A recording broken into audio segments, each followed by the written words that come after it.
Welcome to the God Care podcast, where we talk about real life, real faith, and real moments with God. If you're here because life feels heavy right now, you're in the right place. Today we're talking about grief, trusting God when things fall apart, and yes, we're going to leave room for a little humor too, because sometimes you have to laugh so you don't collapse. And if your week has been the kind where you look up at the ceiling and go, Lord, am I living in the book of Job today? Then pull up a chair. We're going there. Let's start with what I like to call the job level test. You know you're having a job level day when everything stacks up like it's competing for worst moment of the year. Your phone cracks. Your car decides it's taking a personal day. The Wi-Fi disappears right when you need it. And the coffee spills before you even get a sip. That's the moment you stare into the distance like, God, I love you, but what chapter are we in right now? Are we in chapter 1 or chapter 38? Because chapter 1 is where everything starts breaking. And chapter 38 is where God finally speaks, and let's just say it's not a short reply. Okay, so let's talk about Job for real. Not just as a meme, not just as a reference people throw around when they've had a bad day. Job is this faithful man in Scripture who loved God. He wasn't perfect, but he was sincere. And then life hit him in a way most of us can't even imagine. He lost his wealth. He lost his children. His health collapsed. And if that wasn't enough, his friends showed up. Not with comfort, not with meals, not with a listening ear. They showed up with theories. They came with that kind of advice that sounds spiritual, but feels like being kicked while you're down. You know the type. Maybe you did something to deserve this. Maybe God is punishing you. Have you considered this is your fault?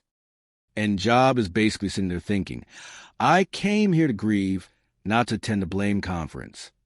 But here's what gets me. Job didn't pretend. He didn't put on a brave face and call it faith. He grieved like a human being. He cried. He mourned. He asked hard questions. And that matters because some of us have been taught that if we're really trusting God, we shouldn't feel upset. Like faith means staying calm no matter what. But the book of Job gives us permission to be honest. Job spoke straight from his pain. He didn't edit his emotions to sound religious. And God didn't cancel him for it. God didn't say, how dare you ask questions? God didn't label Job as faithless just because he was hurting. If anything, the story shows us that grief and faith can live in the same house. You can be devastated and still be devoted. You can be confused and still be committed. I think somebody needs to hear that clearly. Being honest with God is not the opposite of trusting him. Sometimes it's part of it. And while Job is living through what feels like total silence, there's something happening that Job can't see. God is still God, even when the situation is out of control. God is still working, even when it feels like nothing is moving. Which brings us to a quick humor break, because we all need a breath.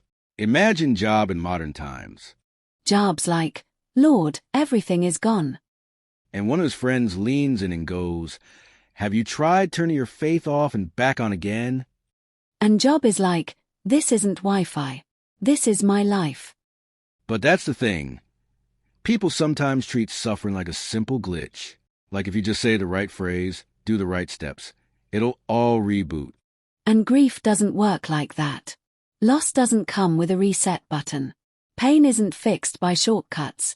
Job teaches us that people can mean well and still say the wrong thing.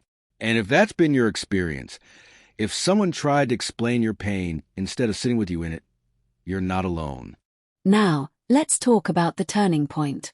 Because the book of Job doesn't end in chapter 1, and it doesn't end in the ash heap. Eventually, God responds. And when God speaks, he doesn't answer every single question the way Job wanted.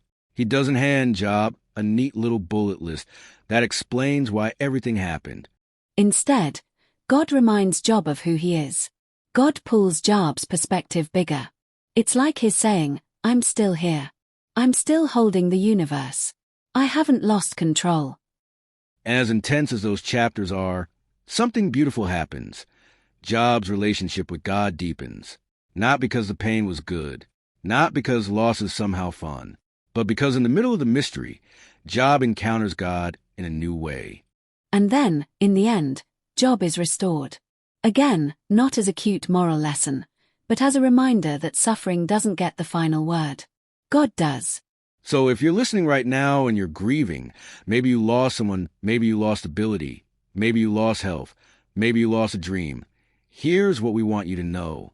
God sees you. Not the polished version of you. The real you. The you that's tired. The you that's numb. The you that's trying to hold it together. God hears you, even if your prayers are messy, even if you don't have the words, even if all you can do is sit in silence and breathe. And God understands your pain. You don't have to prove it's valid. You don't have to earn comfort. You can bring him the real story. And when life feels like chapter 2 of Job, like the hits just keep coming, remember this. Your story doesn't end there. The chapter you're in is not the whole book. Let this be your reminder from the God Care podcast. You can cry and still have faith. You can pray and still feel unsure. You can ask questions and still trust God. Because the same God who stayed with Job is staying with you, not at a distance, not waiting for you to get it together, with you. And who knows, your restoration chapter might be closer than you think. Thanks for spending this time with us. We'll be back soon. Until then, keep showing up, keep breathing, and keep bringing your real life to a real God.